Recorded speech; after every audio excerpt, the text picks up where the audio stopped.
PDI Perjuangan. Hari ini kita udah melihat beberapa anggota yang pernah berlaku arogan dan menyakiti masyarakat sudah dinonaktifkan oleh partai masing-masing. Tapi sampai saat ini kita masih menunggu bagaimana dengan jawaban kalian terhadap anggota-anggota kalian yang pernah menghina rakyat. Terutama dan paling utama adalah juara dunia, manusia paling arogan sedunia yang tidak mau disamakan dengan rakyat jelata yang ngasih dia makan. Jadi, kapan kalian akan segera mengambil tindakan tegas? Oh, satu lagi, semoga kalian pernah dengar ya slogan Save the best for the last. Nah, karena kalian ini lumayan terlambat ya dalam memberikan aksi, semoga saat kalian muncul, kualitas yang kalian berikan sebagai respon adalah yang terbaik. Kita bisa belajar dari pos-pos sebelumnya, klarifikasi sebelumnya yang diberikan oleh partai politik, lumayan tidak tegas dalam kata-kata. Dengan kata-kata menonaktifkan, itu nggak terlalu transparan dan nggak jelas apa artinya, menonaktifkan di mana, apa fasilitas-fasilitas yang sudah hilang, sampai kapan dinonaktifkan, ataukah ini sama dengan dipecat, dan lain dan sebagainya. Jadi, kita berharap karena kalian sudah merespon paling lama, semoga kalian datang dengan respon yang sangat tegas. Pecat sebagai anggota parlemen, pecat sebagai anggota parpol, diharamkan untuk pernah masuk lagi ke anggota partai politik. Yang tegas, yang jelas, yang transparan, yang tidak dengan pidato-pidato normatif yang membuat masyarakat bertanya-tanya lagi apa ini artinya dinonaktifkan. Kalian sudah lihat belum Instagramnya Changi Airport? Di sana kita bisa melihat banyak sekali netizen Indonesia komentar mencari Ahmad Syaroni. Dan berita terakhir yang gua baca ya, dia udah ke Eropa tuh. Udah kabur ke sana. Dan di sisi lain di Indonesia kita bisa melihat rumahnya Ahmad Syaroni itu udah dijarah semuanya. Ada ketemu jam tangan mahal, action figure mahal, dan lain-lain itu semua diambil warga. Bukan cuma dia, tapi rumahnya Eko, rumahnya Uya Kuya, rumahnya Sri Mulyani, sekelas Menteri Keuangan Sri Mulyani juga dijarah. Tapi kalau dipikir-pikir, apa yang mereka lakukan kepada kita lebih salah lagi. Rakyat dicekik dengan pajak yang tinggi, rakyat tetap hidup susah, ditindas, tapi belum mendapatkan timbal balik dari pajak yang kita bayar. Ya gimana? Pada saat rakyat mau menyampaikan aspirasi, mau demo, berdiri di depan gedung DPR beberapa hari gak ada kabar, para petinggi malah lari ke luar negeri, ya rakyat pasti emosi lah, dicari tuh sampai ke rumah-rumah. Lo tau apa? Gue yakin satu Indonesia lagi senang termasuk lo ngeliat rumah Ahmad Syaroni diparanin warga dan rumahnya diambilin barang-barangnya. Ini the real perampasan aset yang langsung disahkan sama masyarakat. Nggak perlu nunggu pejabat, RU, udah masyarakat langsung gerak dan itu adalah perampasan aset yang pertama. Dan sumpah itu barang-barangnya bagus-bagus anjir. Ada patung Iron Man yang harganya sekitar 220 juta diambil. Ada tangannya Thanos dan sebagainya. Anjir. Gue yakin Ahmad Syaroni ketika lagi di bandara kan ada foto dia yang lagi ngeliat HP. Aduh, Iron Man gue gimana ya? Sepatu gue, Gucci gue, mobil gue gimana ini gue tinggalin? Nah kan, itulah efek gara-gara memperlambat, nyusahin masyarakat dan bilang masyarakat itu toh. Nah, itulah akibatnya. Ini baru satu rumah. Tadi kan di video-videonya kabarnya kata masyarakat beberapa hari sebelumnya kendaraannya, mobilnya udah dipindahin pakai towing. Ini baru satu pejabat nih. Ayo. Yang lain malam ini mulai panik nih. Aduh, gue harus kabur kemana ya? Aduh, patung-patung Naruto gue. Aduh. Saya warga Tanjung Priok. Sudah lebih dari 10 tahun Ahmad Syaroni menjadi DPR. Tapi, apa bukti nyata Ahmad Syaroni untuk Priok? Tidak ada. Yang lebih menyedihkan, di masa genting ini justru terdengar kabar Anda berada di Singapura. Padahal seharusnya Anda di tengah warga yang Anda wakili. Solidaritas dengan konstituen Anda sendiri. Para ketua RT dan RW yang saya temui menyampaikan bahwa tidak pernah ada bantuan berarti. Bahkan hal sederhana seperti CCTV lingkungan pun tidak pernah terrealisasi. Padahal itu kebutuhan dasar keamanan warga Tanjung Priok. Saya juga meneliti data Ahmad Syaroni Center. Nyatanya tidak ada kontribusi yang benar-benar menyentuh Tanjung Priok. Ironis ya, Anda disebut Crazy Rich Tanjung Priok. Tapi kenyataannya warga Priok merasakan Anda pelit, sombong, dan juga jauh dari rakyat. Yang selalu saya ingat setiap menjelang pilkada 2014, 2019, 2024, Anda justru membuat panggung dangdutan berhari-hari, menutup jalan, membuat macet, dan mengundang ibu-ibu pengajian saja. Itu bukan pelayanan, itu pencitraan. Bahkan Anda terkesan rasis, seolah hanya mewakili satu kelompok. Padahal Anda itu adalah wakil rakyat semua agama dan kalangan di Tanjung Priok. Supaya Anda tahu, keluarga saya sudah sejak 1969 tinggal di Tanjung Priok. Opung saya, kakek saya, adalah pimpinan gereja HKBP Swasembada dengan lebih dari 5.000 jemaat. Sekaligus beliau juga guru di SMPN 30 selama belasan tahun. Ibu saya membuka kantor pengacara di Jalan Raya Priok. Jalan yang sering Anda lewati dengan mobil mewah Anda. Saya sendiri bukan rakyat biasa yang Anda bilang tolol. Saya Ruth Kirana, Gen Z dengan 3 gelar akademik, sarjana hukum, sarjana sastra Inggris, dan juga master kebijakan publik dari Tsinghua University Beijing, universitas yang terbaik di Asia. Saya meraih itu semua dengan beasiswa penuh dari Kementerian Kominfo. Jadi, sekarang saya tantang Ahmad Sahroni sebagai wakil DPR yang mewakili Tanjung Priok. Ayo kita debat terbuka. Di mana? Silakan. Di kantor Kecamatan Tanjung Priok atau di kantor Wali Kota Jakarta Utara. Kapan saja. Ingat, warga Priok bukan rakyat tolol. Justru yang terbukti tolol adalah wakil rakyat yang tidak bekerja untuk kami. Jangan cuma Nafa Urbah, jangan cuma Asya Ungu, Eko Patrio, Uya Kuya minta maaf. Ini ibu-ibu, yang bapak-bapak yang joget-joget nih siapa? Ini juga yang salah satu yang paling pertama muncul kan joget-joget kayak idiot ini. Sekarang kalian mengatakan bahwa kita akan mendengarkan aspirasi dari masyarakat. Kita akan melaksanakan aspirasi dari masyarakat tanpa menjelaskan aspirasi apa yang kalian maksud, aspirasi apa yang kalian dengar dari masyarakat. Sudah terlalu banyak kata-kata kosong, janji-janji kosong yang dilemparkan kepada kita semua dan tidak ditepati. Tapi kali ini kita menuntut kalian untuk punya akuntabilitas, untuk bertanggung jawab dengan kata-kata kalian bahwa kalian akan melakukan aspirasi dari masyarakat. Bagaimana anggota parlemen yang berjumlah 580 orang dibayar dari pajak masyarakat itu tidak berhasil mendengarkan aspirasi masyarakat? Akan kita perjelas apa tuntutan kita. Kita mau kalian bertanggung jawab dan bertingkah sesuai dengan apa yang kalian janjikan. Kali ini kalian tidak bisa lari dan tidak bisa berkilah lagi karena aspirasinya sudah sangat jelas dari masyarakat. Pertama, sahkan rancangan undang-undang perampasan aset sekarang juga. Kedua, pecat anggota DPR yang terbukti menghina rakyat, Ahmad Syaroni, Deddy Sitorus, Bambang Pacul, dan yang lain-lain itu yang berjoget-joget di parlemen. Mereka yang hanya mewakili kepentingan partai politik dan tidak kredibel untuk merepresentasikan kita, apalagi membuat kebijakan-kebijakan. Kita minta KPK, pahlawan kita, untuk segera cek seluruh harta dan aset mereka. Apakah itu didapat dari uang yang benar-benar legal atau ada permainan-permainan dari harta-harta tersebut. Crazy rich itu tidak mungkin bisa sekaya itu tanpa melakukan hal-hal yang tidak dibenarkan secara hukum. 3. Reformasi DPR. Kalau memang kalian tidak mau DPR dibubarkan, maka reformasi habis-habisan bagaimana cara kalian bekerja. 1. Audit secara transparan. Apa isi dari anggaran 9,6 triliun per tahun di tahun ini dan tahun depan? Apa itu? Setiap sennya kita mau tahu dengan jelas. 4. Tolak mantan napi korupsi sebagai anggota DPR ataupun anggota BUMN. Tidak ada lagi penghargaan terhadap pengkhianat bangsa yang merampok kekayaan rakyat.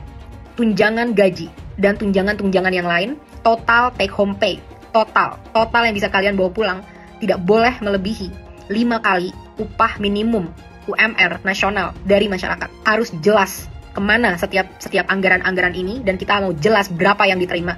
Tidak boleh lagi ada kesimpang siuran yang berkata ada yang menerima segini, segitu, dan lain sebagainya. Harus jelas berapa yang diterima sebagai take home pay, kita harus tahu itu. Kelima, hapuskan pensiunan seumur hidup bagi para anggota-anggota DPR yang masa kerjanya hanya 1 periode. Kita tidak mau lagi membayari mereka sampai akhir hayat. Keenam, kedepannya kita mau KPK atau BPK untuk meninjau dan memeriksa harta dari segala anggota DPR, dan kita mau transparansi yang besar-besaran. Semua rapat-rapat diskusi kita mau itu ditunjukkan live secara online ke rakyat.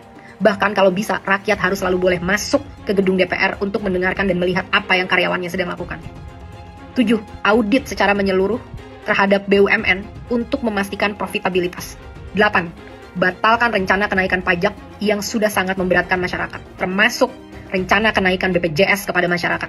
Berhenti mencekik dan memeras kita, saatnya kalian bekerja. 9. Lengserkan Kapolri. Kapolri telah gagal memberikan komando untuk melindungi masyarakat. 10. Berikan standar gaji yang layak terhadap pahlawan bangsa kita, guru-guru di Indonesia, termasuk juga nakes-nakes di Indonesia. 11. Reformasi kinerja kepolisian habis-habisan. Ya Allah Pak, baru bulan Februari. Nyewa juga Pak, kasihan yang punya Pak. Sama siapa sih Bang? Kenapa? Oh. Itu disita rakyat tuh. Ya udah, rumah lu udah ludes sama lu ya. Akibat joget-joget di DPR. Aku udah dengar kabar ya bahwa kita udah mulai rusuh, udah mulai ada pembakaran DPRD di Makassar, dan juga mulai ada penjarahan-penjarahan. Teman-teman, kita lindungi terutama kaum-kaum minoritas, saudara-saudara kita dengan ras Tionghoa, agama-agama minoritas, dan orang-orang yang sedang berbisnis. Jangan sampai ada penjarahan, teman-teman, karena ini nanti impactnya ke ekonomi kita lagi. Yang kita akan lakukan, kita sedang berdiskusi untuk membuat demand-demand kepada pemerintah beberapa tuntutan-tuntutan yang harus dilaksanakan dalam 7 hari ke depan. Kalau mereka tidak bisa melaksanakan tuntutan ini, baru kita bisa demo lagi secara besar-besaran. Aku sedang membuatkan tuntutan-tuntutannya. Kita lihat dulu respon dari pemerintah, apakah mereka bisa mendengarkan aspirasi kita atau enggak.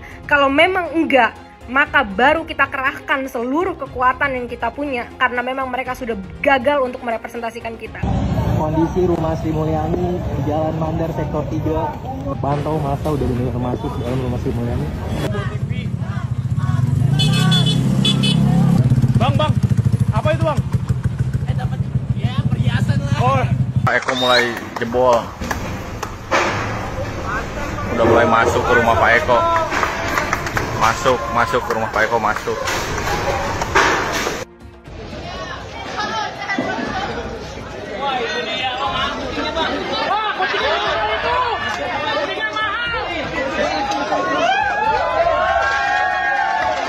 Ini kepada seluruh yang ada di parlemen.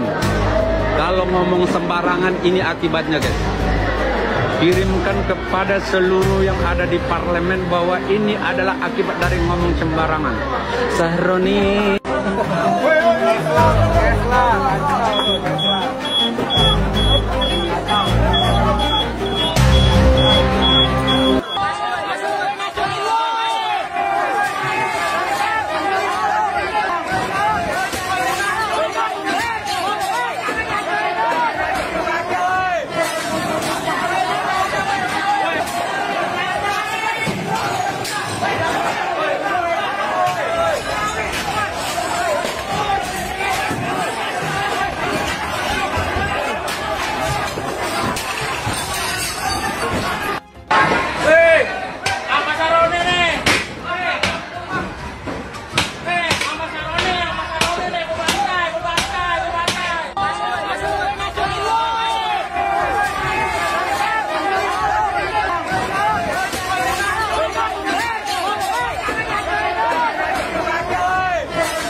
POP. Mana bang?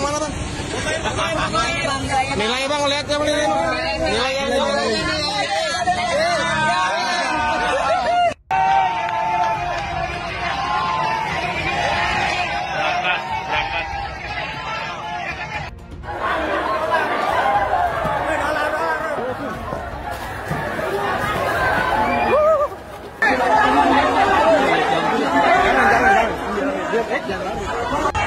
Mulai masuk ke dalam, para manjat.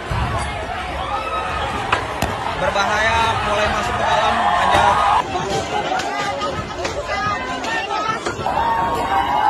Kepalanya itu, gila, ini 1M, ya Allah.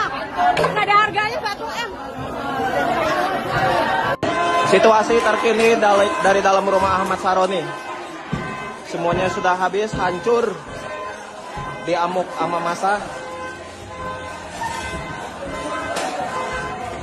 Patung Iron Man sudah berhasil dibawa.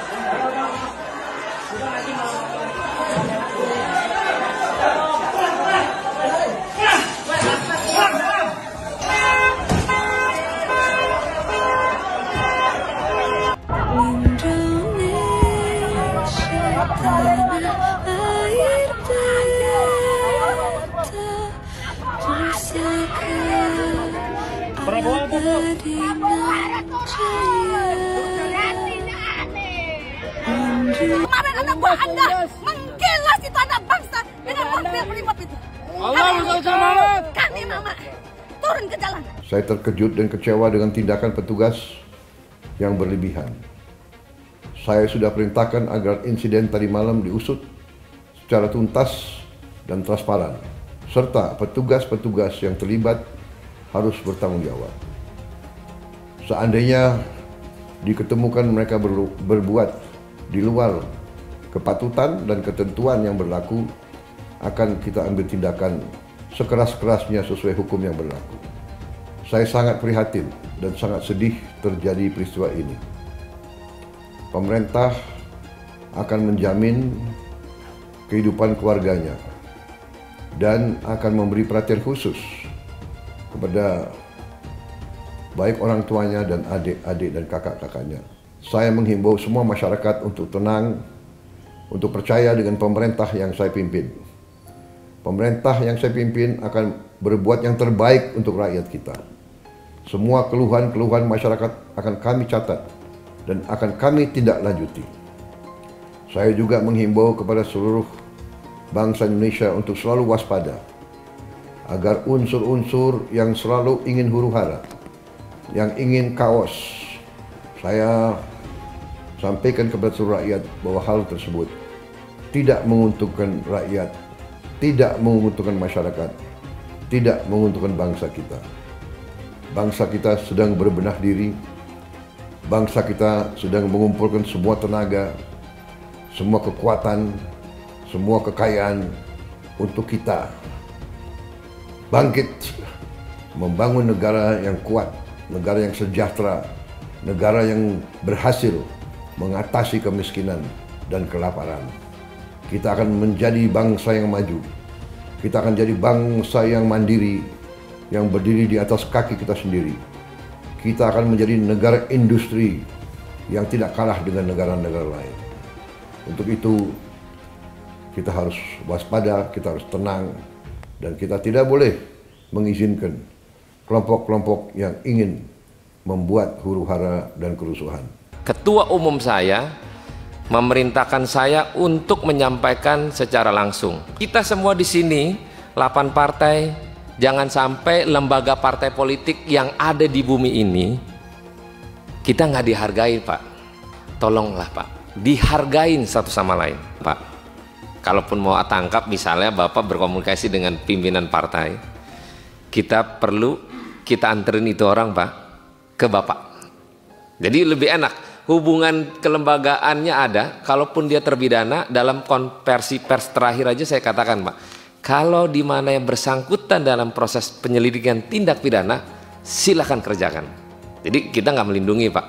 Pasti kita akan dukung penegakan hukum yang Bapak lakukan.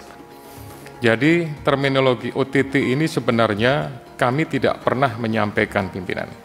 Ini adalah terminologi yang mungkin menjadi sebuah kebiasaan gitu, budaya, atau ya masyarakat menganggap ini adalah sebuah istilah gitu, OTT, operasi tertangkap tangan. Oleh karena itu maka penanganan, cara-cara penindakannya pun kami juga lakukan secara extraordinary crime, tapi dengan batasan berdasarkan aturan, norma, undang-undang yang menjadi payung hukum yang bisa dilakukan oleh Komisi Pemberantasan Korupsi. Aku baru ngeliat ada video dari Ahmad Syaroni, lagi nih manusia satu ini nih ya, dari Nasdem, bilang harusnya kalau mau penangkapan laporan dulu lah sama ketua partai. Otaknya di mana nih orang gitu ya, udah jelas laporan ke ketua partai biar apaan? Biar dihilangin barang buktinya, biar apa? Biar disupport, biar saling disembunyiin kalian sesama pegawai partai. Nih ya, kita bayar orang ini 104 juta per bulan buat memperjuangkan teman-teman separtainya, bukan buat memperjuangkan kesejahteraan masyarakat, memberantas korupsi di Indonesia. Siapapun karyawan DPR yang berani-berani pengen terus melanggengkan korupsi di Indonesia, siap-siap aja kita pecat kalian. Ingat nih ya, Ahmad Syaroni dari Nasdem, jangan pernah pilih orang ini, jangan pernah pilih partai ini lagi. Bubarin DPR ini kadang-kadang nih ya, masyarakat boleh kritik, boleh komplain, boleh caci maki, nggak apa-apa kita terima. Tapi ada adat istiadat yang mesti disampaikan. Jangan dikit-dikit DPR ngomongin masalah ini dihujat. Maka jangan menyampaikan hal-hal seenaknya, bubarin DPR. Jangan. Mental manusia yang begitu adalah mental orang tertolol sedunia. Catat nih, orang yang cuman mental bilang bubarin DPR, itulah orang tolol sedunia. Aku bener-bener murka banget ya lihat kearoganan dari karyawan kita di DPR, Ahmad Syaroni dari Partai Nasdem. Kenapa kita minta untuk bubarkan DPR? Satu, mereka udah gagal dalam menjalankan mandat dari masyarakat yang diberikan kepada mereka. Tapi kalau bicara dengan tunjangan, ngatain tolol pun berani mereka kepada masyarakatnya. Luar biasa ini ya, karyawan rakyat kita yang nggak tahu diri. Ahmad Syaroni, denger ya, aku adalah juara debat se-Asia Pasifik di Nanyang Technology University tahun 2014, waktu dulu aku jadi mahasiswa. Aku adalah mahasiswa 1 berprestasi GEM tahun 2014. Aku mewakili Indonesia dan masuk sampai kuarter final di lomba debat dunia di Berlin tahun 2012. Jadi, saat kamu ngatain kita tolol, aku kasih kamu bukti ya. Kita lihat siapa yang sebenarnya bener-bener tolol di sini.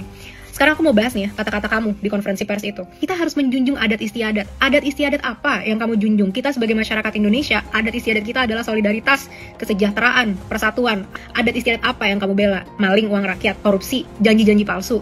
Itu tidak mewakili masyarakat Indonesia lagi. Itu mewakili kamu, partaimu, dan kepentinganmu.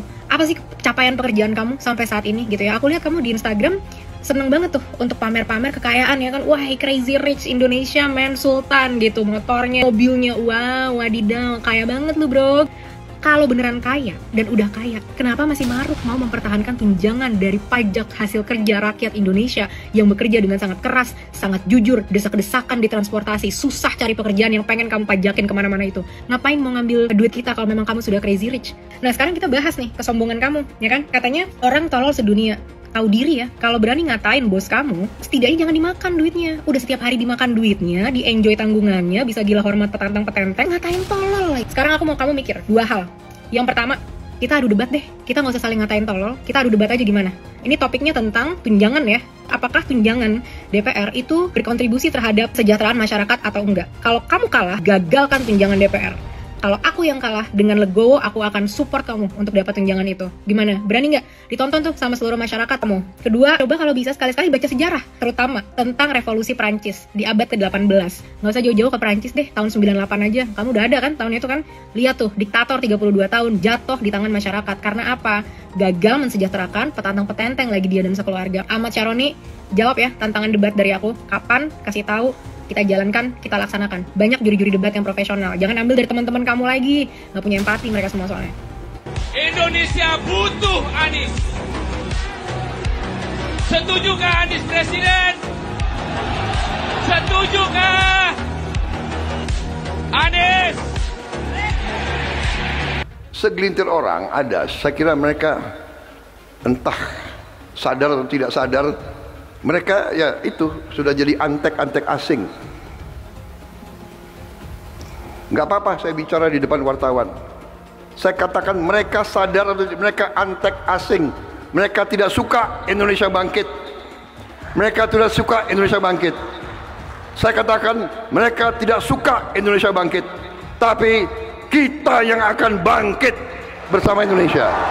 Kita berada di atas jalan yang benar. Percaya sama saya, kita berada di atas jalan yang benar. Kita akan menuju kebangkitan bangsa Indonesia, karena kita akan kuasai kembali kekayaan bangsa Indonesia untuk rakyat Indonesia.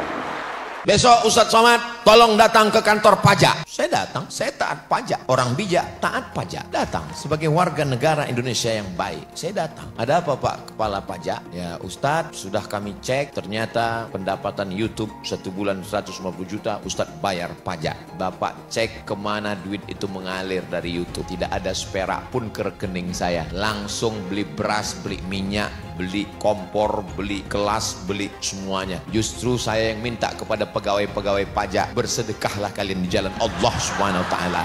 Karena kalian menghitung, mengumpulkan uang. Kalau kalian tidak bisa bersedekah, zalim, aniaya, neraka jahanam tempat kalian. Cuman ngomongnya nggak sekeras itu. Kalau kalian tidak bersedekah, kalian masuk neraka jahanam. Jangan ketika kita difitnah, kita dianiaya, diam. Kalau kita diam jadi fitnah, merajalela, jadi dosa orang. Kita mesti jelaskan. Setelah kita jelaskan, orang tetap fitnah kita, itu kita nggak salah lagi. Makanya saya berani katakan di sini, hei orang miskin, hei orang melarat, tidak usah bayar pajak, karena pemerintah haram mengambil pajak dari orang-orang miskin dan melarat, saudara. Allah mewajibkan zakat hanya kepada orang kaya. Haram ambil pajak dari rakyat, saudara. haram. Apalagi dari rakyat miskin yang melarat, yang nyari kerja susah, yang makan susah, haram kau ambil pajak dari mereka. Lalu Prabowo lengserkan dia, setuju gak? Setuju gak? Dukung tidak? Takbir! Kita akan seret mereka semua untuk dijebloskan ke dalam penjara. Takbir! Setuju tidak? Setuju tidak? Enggak berkelahi, ayo kita adu biar dia berkelahi. Ada apa dengan KPK sehingga dia tidak berdaya untuk mengungkap kasus Formula E dan banyak proyek-proyek siluman, proyek-proyek yang dananya di markup di Pemprov DKI. Ada apa? Kenapa KPK menjadi macan ompong di depan Anies Baswedan? Ada apa? Kabarnya dengar katanya itu Formula E itu yang makan uangnya juga rame-rame, ada juga DPRD DKI. Ya tangkaplah, ya kan? Tangkap tuh anggota-anggota DPRD DKI dan Anies Baswedan. Selesaikan Formula E itu. Tindak tegas. Cuman ya susah. Lembaga KPK-nya sendiri, oknum-oknumnya itu juga banyak maling. Itu waktu si Novel Baswedan itu menjadi penyidik KPK tuh ditawarin mau berapa tahun. Itunya di penjaranya mau berapa tahun, itu ada harganya, ya kan? Mau 2 tahun sekian, 5 tahun sekian, 10 tahun sekian, 12 tahun sekian. Kalau seumpamanya si koruptor ini tidak mau memberikan uang, ya diperberat, ya kan? Nah itulah kerjanya KPK. Semoga mau seperti apapun hebatnya kong kali kong kejahatan yang dilakukan oleh Anies Baswedan, ya, menyalahgunakan kewenangan atau menyalahgunakan anggaran Formula E ataupun anggaran yang ada di Pemprov DKI. Ya, yakin suatu hari nanti Allah Subhanahu wa taala akan menurunkan azab yang seberat-beratnya kepada Anies Baswedan CS. Kita kalau mau menyelesaikan masalah bangsa ini yang keberagaman ini, bukan diem kabur gitu loh. Ya udah, kita mesti tes. Justru sekarang yang terjadi kalau bisa kita mesti lihat dong. Justru kalau bisa rematch sama Pak Anies lebih menarik. Wow. Supaya mengukur sampai di mana bangsa ini setelah naik levelnya untuk menuju Bhinneka Tunggal Ika gitu loh. Jadi Pak Ahok mau rematch lagi dengan Pak Anies? Bukan. Maksud saya itu kalau Anda mengatakan bahwa ini akan takut ribut gitu loh. Kalau takut ribut ya paling cocok ya rematch dong untuk mengukur supaya apel dengan buah apel bandingnya gitu loh. Cuman mau udah pede? Bukan soal pede nggak pede, kalau kita pengen demi untuk bangsa ini menilai, kalau bisa ikut menarik menurut saya untuk mengukur kan, apakah terjadi lagi demo yang besar atau terjadi lagi pasang tulisan di mana-mana, kan kita itu menarik gitu loh untuk mengukur. Nanti 100 tahun merdeka masih persoalan ini diumpetin gitu loh. Dan ini aneh, betul-betul aneh. Ini bukan kampanye, tapi saya sampaikan di sini. Di satu sisi menyiapkan jalur-jalur air untuk dikirim ke laut, di sisi lain di lautnya dipasang dengan pulau reklamasi, tinggal tunggu waktu jadi rob, air balik. Dan ini melawan sunatullah. Kenapa? Air itu turun dari langit ke bumi, bukan ke laut. Harusnya dimasukkan ke dalam bumi, masukkan tanah. Di seluruh dunia air jatuh itu dimasukkan ke tanah, bukan dialirkan pakai gorong-gorong raksasa ke laut. Jakarta telah mengambil keputusan yang fatal. Bukan banjir, itu memang parkir air. Bukan banjir, itu memang parkir air. Penjajahan di depan mata itu di Jakarta. Di tempat lain penjajahan mungkin terasa jauh, tapi di Jakarta, bagi orang Jakarta, yang namanya kolonialisme itu di depan mata, dirasakan sehari-hari. Dulu kita semua pribumi ditindas dan dikalahkan. Kini telah merdeka, kini saatnya kita menjadi tuan rumah di negeri sendiri. Halo semuanya, kembali lagi dengan saya Jonas Leon. Mungkin kalian banyak banget yang nonton di channel ini kepengen tahu gimana caranya bisa menjadi investor atau trader yang sukses. Di sini kita akan bahas apa yang diperlukan untuk menjadi seorang investor atau trader yang sukses. Apakah harus pintar banget secara finance? Atau apakah harus pintar banget secara accounting? Apakah harus bisa membaca grafik terbalik kanan kiri atas bawah? Di sini kita akan kupas tuntas bagaimana caranya menjadi investor ataupun trader yang sukses. Ada banyak sekali cerita sukses menjadi seorang investor, dari miskin menjadi kaya. Contohnya kita bisa lihat Lo Keng Hong, beliau dulunya seorang OB, dan sekarang asetnya 2,5 triliun. Ataupun cerita seorang anak muda yang usianya 23 tahun, dulunya nggak punya apa-apa, bisa sukses dapat uang banyak dari trading. Cerita seperti ini banyak sekali kalian dengarkan di dunia investasi ataupun trading. Tapi kalian nggak pernah dengar cerita seperti ini di industri lain. Contohnya kalian nggak pernah dengar cerita seorang OB atau cleaning service tiba-tiba menjadi seorang dokter yang hebat. Atau kalian nggak pernah dengar cerita seorang cleaning service tiba-tiba jago main bola dan menjadi pemain bola yang andal sampai digaji miliaran rupiah. Investasi dan trading itu memang unik, di mana kalian orang-orang biasa seperti cleaning service ataupun OB ataupun mahasiswa bisa kalahin orang yang kerja kantoran bahkan kerja di bank. Karena investasi itu adalah soal mindset dan kesabaran dibandingkan dengan skill. Jadi mindset dan kesabaran itu jauh lebih penting dibandingkan skill. Hal yang paling penting dalam menjadikan kita menjadi seorang investor yang sukses adalah kesabaran. Warren Buffett itu mengumpulkan hampir 99% kekayaannya itu di umur 70 tahun. Banyak yang nggak tahu hal ini. Kenapa bisa begitu? Karena ada yang namanya compounding interest. Compounding interest itu artinya bunga berbunga. Konsep ini memungkinkan investor untuk meraih keuntungan tambahan dari bunga yang berhasil diperoleh dari investasi sebelumnya. Kalau kalian invest di reksadana indeks saja, misalnya indeks saham Amerika, S&P 500, dengan return 15% per tahun, compounding interest atau bunga berbunga, kita hanya butuh 5 tahun agar modal kita menjadi double. Tanpa compounding interest mungkin butuh 7 tahun. Karena tujuan kita investasi, kita menjadi seorang investor selama mungkin. Semakin lama kita menjadi seorang investor, maka secara logika kita akan kaya. Teman-teman perlu ketahui, walaupun saya katakan indeks saham Amerika seperti S&P 500 naik 15% setahun, tapi selama perjalanannya ada naik turun. Bisa naik 20% dan juga bisa turun 5%.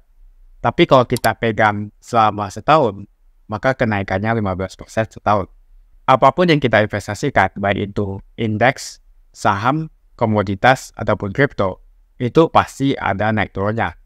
Tapi kalau kita pegang jangka panjang, maka kalau kita lihat grafik, maka akan cenderung naik ke atas. Jadi semakin lama kita berinvestasi dan trading, maka kita akan terus mengakumulasikan aset kita. Dan ini akan membuat kita seperti Lo Keng Hong atau cerita-cerita sukses lainnya di dunia investasi ataupun trading. Di sini saya akan terus memberikan contoh saham Amerika. Kenapa saya tidak invest di saham Indonesia? Karena rupiah selalu mengalami penurunan terhadap dolar. Kalau kita invest di saham Amerika, kita memegang dolar. Seandainya kita untung 5% dari investasi saham di Indonesia, kalau rupiah turun 5% terhadap dolar, artinya kita tidak mengalami keuntungan. Kalau kita cuan 15% dari indeks saham Amerika, rupiahnya melemah 5% atau dolarnya menguat 5%, artinya total cuan dari investasi kita adalah 20%. Jadi itulah gambaran kenapa saya lebih memilih untuk investasi di saham global, terutama di saham Amerika. Dari tadi kita ngomongin tentang reksadana atau gabungan saham, indeks saham Amerika. Yang mana ini cocok sekali untuk investor yang suka dengan investasi aman. Kalau indeks berarti kita membeli gabungan saham, jadi cenderung lebih aman. Gimana kalau kita membeli saham secara individual? Misalnya saham Nvidia. 1 tahun terakhir, sahamnya naik 10 kali lipat, atau multi-bagger. Saham Tesla naik 10 kali lipat dalam 5 tahun belakangan. Saham Apple naik 10 kali lipat dalam 10 tahun. Artinya kalau kita invest 10 juta saja di saham di atas, maka uang kita jadi 100 juta. Kalau kita membeli iPhone di harga 20 juta dan ditahan selama 10 tahun, iPhone itu hanya berharga 2 juta mungkin. Tapi kalau kita membeli saham Apple sebanyak 20 juta, 10 tahun kemudian akan menjadi 200 juta. Cuan yang kita dapatkan belum termasuk penguatan dolar dan lain-lain. Kalau kita jago trading, jual beli, mungkin kita bisa cuan lebih dari 10 kali. Peluang seperti ini bukan hanya di saham. Sektor yang lain seperti kripto, komoditas, dan juga forex berpotensi cuan seperti ini juga. Sekarang semua orang bisa melakukan investasi dengan mudah. Kita hanya membutuhkan handphone dan juga akses terhadap internet. Makanya tidak heran kalian mendengarkan ada cerita OB yang kaya dari investasi dan cerita anak muda atau mahasiswa yang menghasilkan miliaran dari trading. Karena memang untuk bisa investasi, kita tidak memerlukan sertifikat atau skill yang khusus seperti menjadi dokter atau pengacara. Untuk memulai investasi, langkah pertama adalah daftar akun trading secara online. Jadi baik lagi, kunci utama dalam investasi ataupun trading adalah mau belajar, disiplin dengan money management, dan bersabar. Semakin panjang time frame investasi kita akan mendapatkan cuan yang lebih tinggi juga. Kenapa? Karena namanya konsep compounding interest. Jadi teman-teman harus bersabar. Jangan takut untuk punya time frame yang panjang dalam menjadi investor ataupun trader yang sukses. Gak ada yang namanya kaya cepat di dunia ini. Semuanya butuh proses. Mungkin kita butuh 1 hingga 5 tahun dalam berinvestasi atau trading untuk mencapai apa yang kita mau dan tujuan finansial kita. Jika ada pertanyaan, teman-teman bisa hubungi WhatsApp yang ada di kolom deskripsi untuk bantuan daftar trading dan bimbingan trading. Terima kasih banyak sudah nonton video ini sampai habis. Seperti biasa, kalau kamu suka dengan apa yang saya sampaikan di video ini, ayo like dan subscribe. Dan saya akan jumpa teman-teman di video berikutnya.